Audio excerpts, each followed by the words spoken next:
ಗೆಳೆಯರೇ ವಾಟ್ಸಪ್ನಲ್ಲಿ ರೀಶೇರ್ ಆಪ್ಷನ್ ಬಂದಿದೆ ಸ್ನೇಹಿತರೆ. ರೀಶೇರ್ ಅಂದರೆ ನಮ್ಮ ಒಂದು ವಾಟ್ಸಪ್ ಸ್ಟೇಟಸ್ಗಳನ್ನ ನಾವು ರೀಶೇರ್ ಅನ್ನುವಂಥ ಒಂದು ಆಪ್ಷನ್ ಆನ್ ಮಾಡೋದ್ರ ಮೂಲಕ ಬೇರೆಯವರಿಗೆ ಅದನ್ನು ಶೇರ್ ಮಾಡೋದಕ್ಕೆ ಅವಕಾಶ ಮಾಡಿ ಕೊಡಬಹುದು.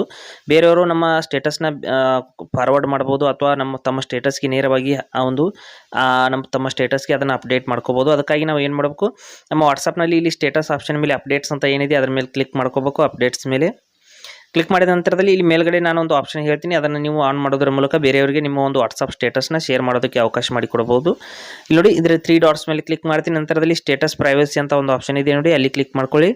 ಮಾಡಿದ ನಂತರದಲ್ಲಿ ಅಲೌ ಶೇರಿಂಗ್ ಅನ್ನುವಂಥ ಒಂದು ಹೊಸ ಆಪ್ಷನ್ ಇಲ್ಲಿ ಬಂದಿದೆ ಸ್ನೇಹಿತರೆ. ಅದನ್ನು ನೀವು ಆನ್ ಮಾಡ್ಕೋಬೇಕಾಗುತ್ತೆ. ಅಲೌ ಶೇರಿಂಗ್ ಆಪ್ಷನನ್ನು ಆನ್ ಮಾಡ್ಕೋಬೇಕಾಗುತ್ತೆ. ಆನ್ ಮಾಡಿದ ನಂತರದಲ್ಲಿ ಬೇರೆಯವರ ನಿಮ್ಮ ಸ್ಟೋರಿನ ನಿಮ್ಮ ಸ್ಟೇಟಸ್ನ ಏನು ನೋಡ್ತಾರೆ, ನೋಡಿದ ತಕ್ಷಣದಲ್ಲಿ ಅಲ್ಲೇ ಒಂದೇ ಕ್ಲಿಕ್ನಲ್ಲಿ ಅವರು ತಮ್ಮ ಸ್ಟೇಟಸ್ಗೆ ಅದನ್ನು ಹಾಕೋಬಹುದು ಮತ್ತು ಬೇರೆಯವ್ರಿಗೂ ಕೂಡ ಅವರು ಫಾರ್ವರ್ಡ್ ಕೂಡ ಮಾಡಬಹುದು. ಯಾವ ರೀತಿ ಅಂತ ನಾನು ಪ್ರಾಕ್ಟಿಕಲ್ ಆಗಿ ತೋರಿಸ್ತೀನಿ. ಇಲ್ಲಿ ಈ ಒಂದು ಅಕೌಂಟ್ನಿಂದ ಏನಾದರೂ ಒಂದು ಸ್ಟೇಟಸ್ ಹಾಕ್ತೀನಿ. ಹಾಕಿದ ನಂತರದಲ್ಲಿ ಬೇರೆ ಅಕೌಂಟ್ನಿಂದ ನಾನು ಅದನ್ನು ತೋರಿಸ್ತೀನಿ ಹೋಗ್ಬಿಟ್ಟು ಯಾವ ರೀತಿ ಅಂತ. ಇಲ್ಲಿ ಒಂದು ಫೋಟೋ ಇರ್ಬೋದು ಅಥವಾ ವಿಡಿಯೋ ಇರ್ಬೋದು, ಏನಾದರೂ ಒಂದು ಇಲ್ಲಿಂದ ನಾವು ಸ್ಟೇಟಸ್ಗೆ ಅಪ್ಡೇಟ್ ಮಾಡೋಣ. ಈ ಒಂದು ಅಕೌಂಟಲ್ಲಿ ಅಪ್ಡೇಟ್ ಮಾಡಿ ಅದು ಯಾವ ರೀತಿ ಇರುತ್ತೆ ಅಂತ ನಾನು ಪ್ರಾಕ್ಟಿಕಲ್ ಆಗಿ ತೋರಿಸ್ತೀನಿ. ನೋಡಿ, ಈ ಒಂದು ಯೋನೋ SBIನ ಒಂದು ಲೋಗೋನ ಫೋಟೋನ ನಾನು ಇಲ್ಲಿ ಸ್ಟೋರಿಗೆ ಹಾಕ್ತಾ ಇದ್ದೀನಿ. ಇಲ್ಲಿ ಸ್ಟೇಟಸ್ಗೆ ವಾಟ್ಸಪ್ನ ಸ್ಟೇಟಸ್ನಲ್ಲಿ ಹಾಕಿದ್ದೀನಿ. ಹಾಕಿದ ನಂತರದಲ್ಲಿ ನಾನು ಬೇರೆ ವಾಟ್ಸಪ್ನ ಓಪನ್ ಮಾಡ್ತೀನಿ. ಬೇರೆ ವಾಟ್ಸಪ್ನ ಓಪನ್ ಮಾಡಿಬಿಟ್ಟು ಅಲ್ಲಿ ಯಾವ ರೀತಿ ಆ ಒಂದು ಸ್ಟೋರಿ ತೋರಿಸುತ್ತೆ ಅನ್ನೋದನ್ನು ಹೇಳ್ತೀನಿ.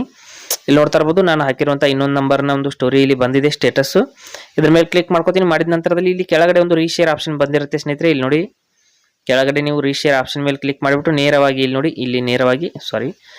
ಇಲ್ಲಿ ಒಂದು ರೀಶೇರ್ ಹೊಸ ಆಪ್ಷನ್ ಬಂದಿರುತ್ತೆ. ನಾನು ಆನ್ ಮಾಡಿದರೆ ಮಾತ್ರ ಬರುತ್ತೆ, ಅದು ಬೇರೆಯವರಿಗೆ ಆನ್ ಮಾಡದೆ ಹೋದರೆ ಬರಲ್ಲ. ಇದ್ರ ಮೇಲೆ ಕ್ಲಿಕ್ ಮಾಡಿದರೆ ಇಲ್ಲಿ ನೋಡ್ತಾ ಇರ್ಬೋದು, ನೇರವಾಗಿ ಅವರ ಸ್ಟೋರಿಗೆ ಇದನ್ನ ಹಾಕೋಬಹುದು ಅಥವಾ ಇದನ್ನು ಬೇರೆಯವ್ರಿಗೂ ಕೂಡ ಅವರು ಸೆಂಡ್ ಮಾಡಬಹುದು. ಇಲ್ಲಿಂದ ಇದೇ ಒಂದೇ ಕ್ಲಿಕ್ನಲ್ಲಿ ಅವರು ಇದನ್ನ ಕ್ಲಿಕ್ ಮಾಡೋದ್ರ ಮೂಲಕ ನೋಡ್ಬೋದು, ಅವರ ಸ್ಟೋರಿನಲ್ಲಿ ಅದು ಅಪ್ಡೇಟ್ ಆಯಿತು ನೋಡ್ಬೋದು, ಬೇರೆಯವರ ಸ್ಟೋರಿನಲ್ಲಿ ಅಪ್ಡೇಟ್ ಆಗುತ್ತೆ. ಈ ರೀತಿ ಒಂದು ರೀಶೇರ್ ಆಪ್ಷನ್ ಮೂಲಕ ಆನ್ ಮಾಡೋದ್ರ ಮೂಲಕ ನಿಮ್ಮ ಸ್ಟೋರಿನ ಬೇರೆಯವರಿಗೆ ನೀವು ಅವಕಾಶ ಮಾಡಿಕೊಡ್ಬೋದು. ಅಥವಾ ನಿಮ್ಮ ಒಂದು ಸ್ಟೇಟಸ್ ಏನಿದೆ ಫೇಸ್ಬುಕ್ ಸ್ಟೇಟಸ್ಸು, ಅದನ್ನು ನೀವು ಬೇರೆಯವರು ಅದನ್ನು ಕಾಪಿ ಮಾಡೋದಕ್ಕೆ ನೀವು ಅವಕಾಶ ಮಾಡಿಕೊಡ್ಬೋದು.